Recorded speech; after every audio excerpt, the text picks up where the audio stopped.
कोशिश से पूरे बिहार की दिशा को तय करने के उतनी हिम्मत रखते हैं, उतना संघर्ष रखते हैं।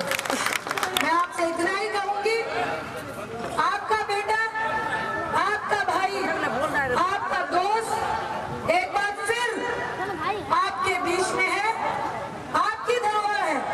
19 साल मेरी शादी को हो गए, आज मैंने इस बात को अच्छी तरह से महसूस कर लिया है। बहुत अच्छे पति हैं, बहुत अच्छे पिता हैं, बहुत अच्छे बेटे हैं, बहुत अच्छे भाई हैं, लेकिन सर्वप्रथम जो इनका कार्य है वो समाज के लिए है। बहुत सारे व्यक्ति होते हैं जिनमें से कुछ, हमारे हिंदुस्तान की आबादी कितनी है? 1 अरब 30 करोड़ के लगभग। चंद लोग होते हैं जो अपने आप, अपने जीवन को त्याग दूसरों के लिए कुछ करना चाहते हैं। मैं आपसे ये कहने आई हूँ, आपकी धरोहर है। क्या वजह है कि जो व्यक्ति 14 साल इस विभीषिका को झेलता है, 12 साल जेल में रहता है, लेकिन उसके बावजूद लोगों का काम करने की, गरीबों की मदद करने की जो उसकी सोच है वो कोई खत्म नहीं करता। इसलिए मैं आपसे कहने आई हूँ कि आज वक्त है, आप दिशा तय करें, इसको व्यर्थ नहीं। मेरे ख्याल से उन दुश्मनों को, तमाम राजनीतिक लोगों को, लोग कहते हैं कि कोर्ट में जिस तरह से व्यक्ति फंस जाए, एक बार फंसा, कितने लोग उनके पीछे लगे हैं, बहुत मुश्किल है, उनका भविष्य खत्म हो गया।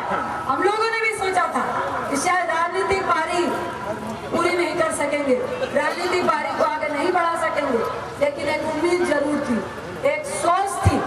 और जो व्यक्ति, लोग किताबों में पढ़ते हैं कि आप अपनी नियत सही रखिए, अपने कर्म सही रखिए, अपनी सोच दूसरों की मदद के लिए रखिए। ईश्वर घर में देर है लेकिन अंधेर नहीं है। हम लोगों ने 12 साल झेले, लेकिन आपका ये प्यार, आपका ये सलाम, जिसका इंतजार है घंटों से, पूरे दिन से आप लोग जो इंतजार कर रहे हैं, और अभी जो हमारे बीच जो है पूर्व सांसद रंजीत रंजन जो अभी अपना मंतव्य दिए हैं, इनके बात पर गौर कीजिएगा। और हमें वो दिन भी याद आ रहा है कि ये भी कम नहीं है जब कुसाहा बांध टूटा था।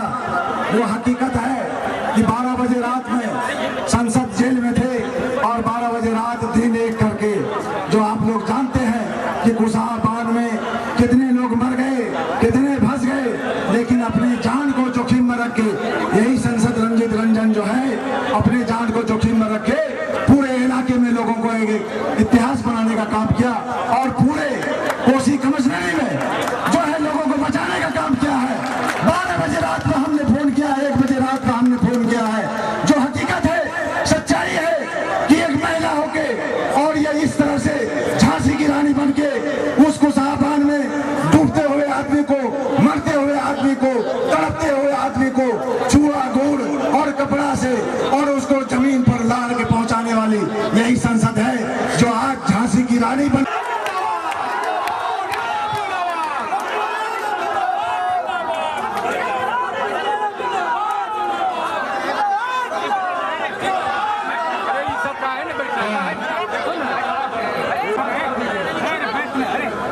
हम इजाजत चाहते हैं कि हम बैठ के बोल सकते हैं। हमारी तबीयत खराब है और मुझे एडमिट होना था, लेकिन क्योंकि आपके बीच हम नहीं आए थे इसलिए आना जरूरी था। यदि आपको बुरा ना लगे तो मैं बैठ के बोलना चाहता हूँ।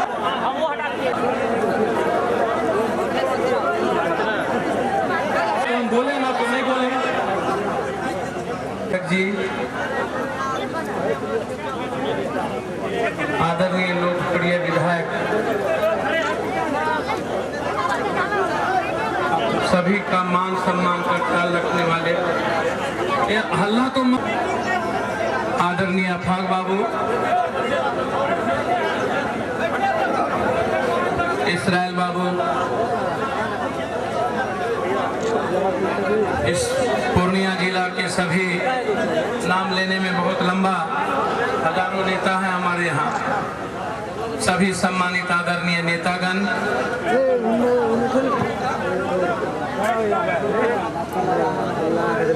सभी प्रखंड के पूर्णिया ईस्ट के प्रमुख साहब, पूर्णिया ईस्ट के सभी सम्मानित मुखिया जी, जिला परिषद सदस्यगण, पूर्णिया महानगर पालिका के मुझको आशीर्वाद देने आए सम्मानित वार्ड काउंसलर महोदय, उप महापौर महोदय, सभी प्रखंड से आए सभी जनप्रतिनिधि साथियों,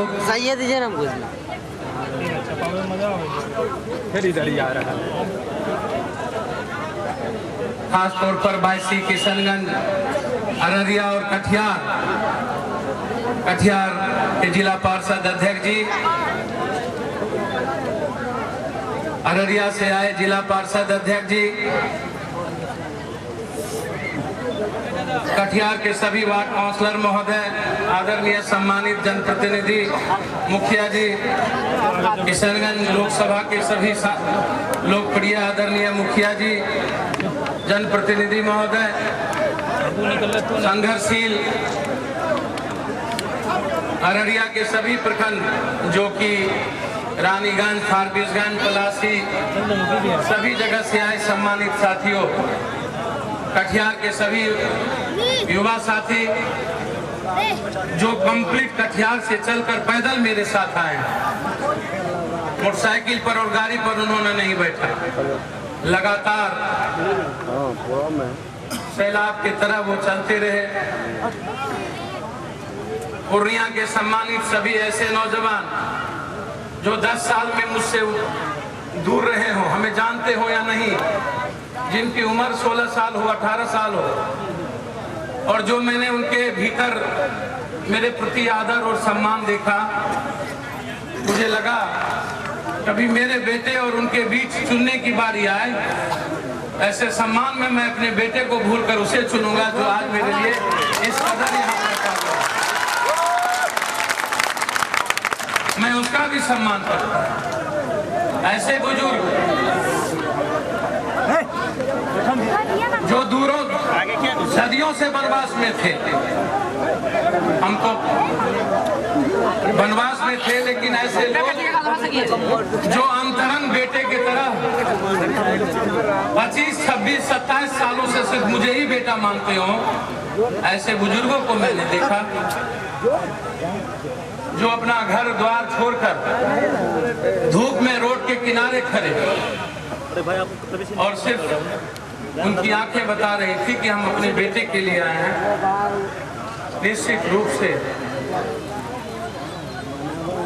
मैं उनके बारे में कुछ तो नहीं कह सकता हूं, लेकिन सभी लोग यहाँ मंच पर बैठे सभी सम्मानित नेता, चाहे जो मधेपुरा से भी आए हो, चाहे जहां से आए, जो लोग भी हो, मैं सबको मेरी आंखें देखा है, सबको मेरी आंखें परखा है, सबको हमारा दिल समझा है, मेरी निगाहें सब तक गई। जिन जिन लोगों ने आज अपना संपूर्ण प्यार, संपूर्ण आशीर्वाद हमें देने यहाँ आए, मैं सबसे पहले उन सभी साथियों को, अनुज को, अभिभावक को दिल से मैं आप सबको प्रणाम करता हूँ, नमस्कार करता हूँ, सलाम करता हूँ। मैं आप सबका फिर वही बात आखिरी नसीम जी बैठ जाइए, वो बैठिए ना,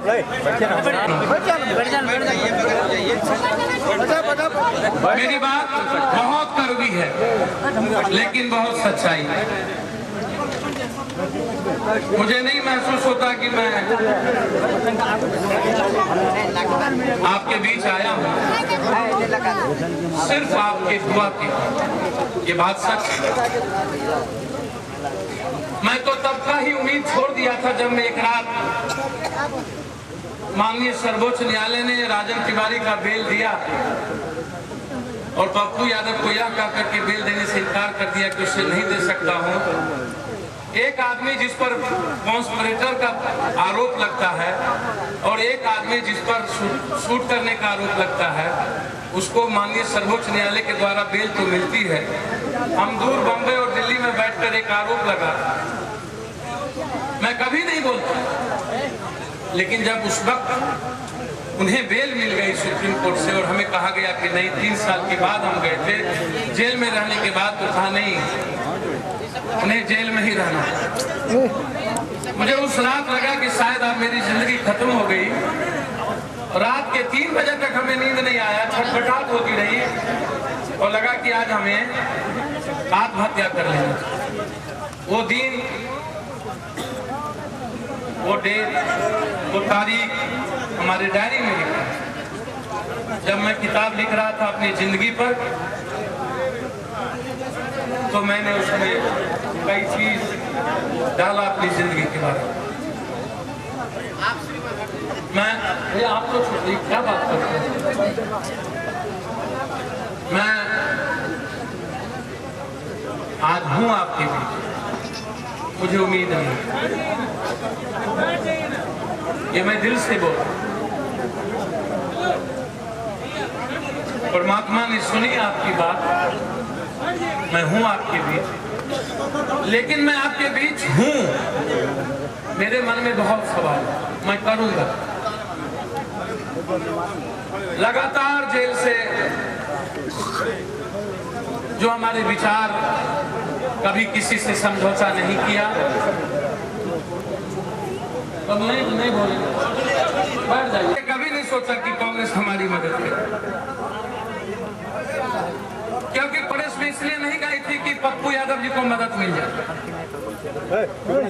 रंजीत रंजन जी कांग्रेस में इसलिए गई थी आखिर बिहार में किसके साथ रहे, चुप रहे, जहाँ ना भाषा, जिस दल में ना भाषा का ज्ञान, ना सम्मान, ना महिलाओं की इज्जत, ना किसी वर्कर का इज्जत, ना आम लोगों का सम्मान, ना आम लोगों से कोई प्यार करता हो, ना कोई जनप्रतिनिधि किसी का सुनता हो, ना किसी का आंसू पोंछता हो, ना किसी के लिए जीता हो, ना किसी को अपना मानता हो, ना किसी का होता हो, और ना ही किसी की दुख या सुख में शेयर।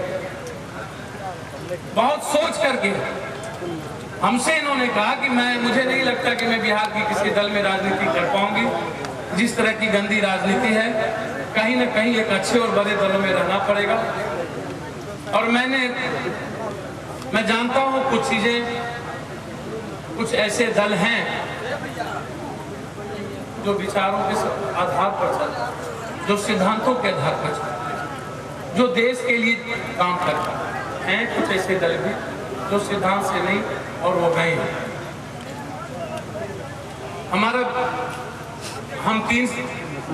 हम दोनों जब हारे, तब फिर हमारा 1 साल के बाद बेल लग गया, हम जेल गए। 3 साल हम जेल में रहे। 3 साल में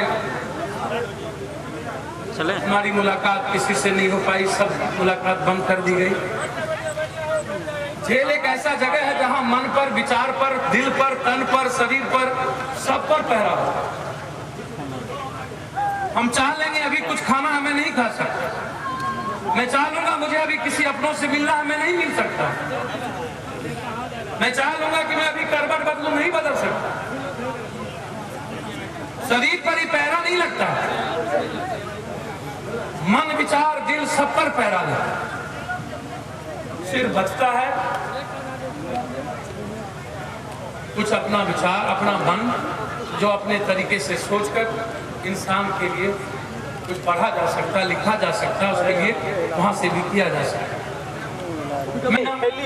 कभी हजारों विद्यार्थियों को लाठी मार करके भेजा गया सरकार के लिए, उसके लिए वहां जीना, कभी क्लास लेना, अपने जीवन को, जिंदगी बचाने के लिए उसमें। आज हम आपके बीच हैं, लेकिन मेरा सवाल है, क्या इस समाज में कुछ किया जा सकता? क्या यह समाज कुछ करने की इजाजत देगा मुझे?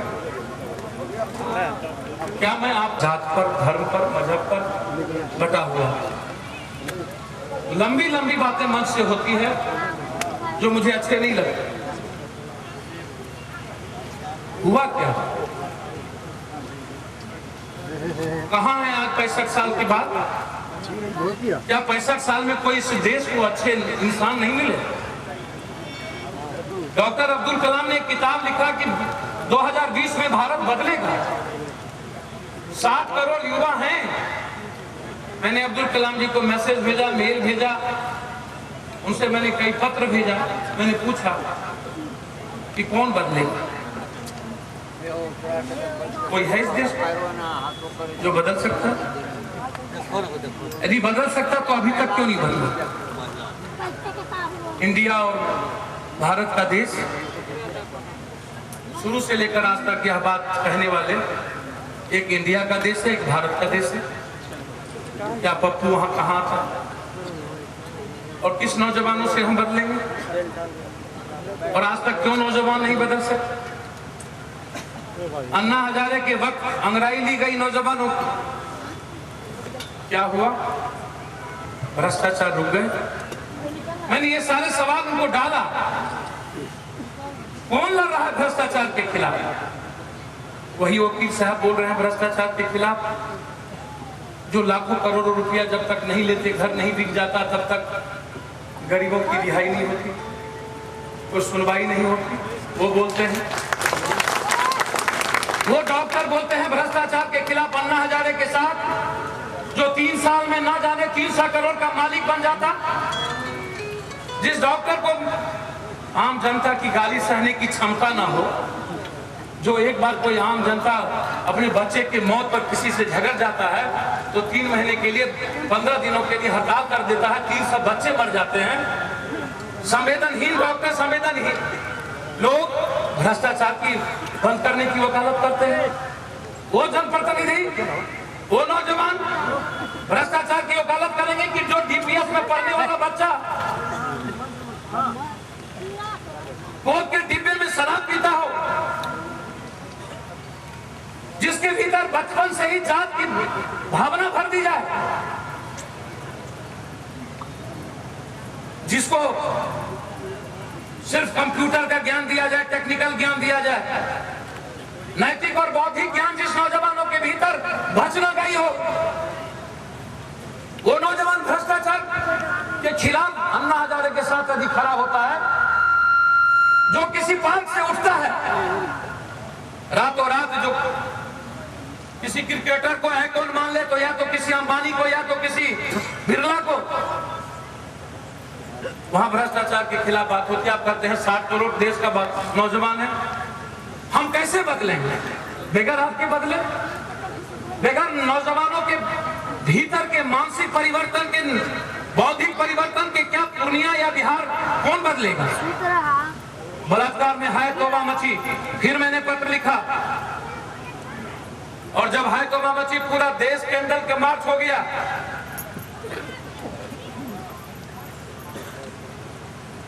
व्यापारियों के दुकान पर बैठने वाला वह आदमी भ्रष्टाचार के खिलाफ बोलता है, जो मसाला में ईटा का चूर मिला देता है, जो छेना में मिलावट पैदा कर दे, वो अन्ना हजारे के साथ खड़ा कहता है मैं अन्ना हूं। कैसे अन्ना हो भैया? जिस नौजवानों के हाथ में अंत्योदय और अन्नपूर्णा का कागज हो, जिस नौजवानों के गोद में हाथ में भट्टी और दारू का कागज हो, जिस नौजवानों के, वो नौजवान कौन बदले? आप और हम नहीं बदलना चाहते? हमारे गार्जियन अपने बच्चों को क्यों नहीं बदलना चाहते?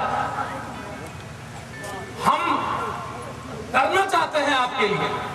मैं दिल से कहता हूं, परमात्मा ने कभी मौका दिया, ऐसा इतिहास लिखूंगा जो इतिहास दुनिया में कोई नहीं लिखा, वैसा इतिहास लिखूंगा। जिंदाबाद। मौका मिला नहीं, जितना मौका मिला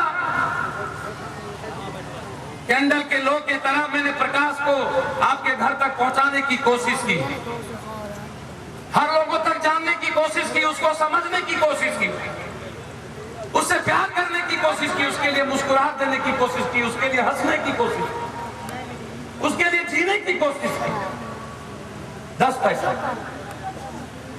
लेकिन आज यह सवाल मेरे मन में उठता, राहुल गांधी जी कहते हैं, हमारे पिताजी कहते थे कि 10 पैसा गांव जाता, 5 पैसा जाता, राजीव जी, और आज राहुल जी कहते हैं कि आज भी 10 से 15 पैसा जाता। मैंने राहुल जी से, आदरणीय नेता से मैंने यह सवाल कुछ मेल के द्वारा पूछा। यह तो दुनिया जानती है कि गांव 15 पैसा या 20 पैसा जाती है। राहुल जी, 100 पैसा गांव जाएगा कब और ले कौन जाएगा, ये सबसे बड़ा सवाल इस देश में। कोई तो होगा, 65 साल में कोई तो देश में होता, कोई तो इस बिहार का मुख्यमंत्री होता जो आम लोगों तक आपसे प्यार करता। आप प्यार तक नहीं करते। छोटे जनप्रतिनिधि से बड़े जनप्रतिनिधि तक आप किसी को कुछ समझते नहीं।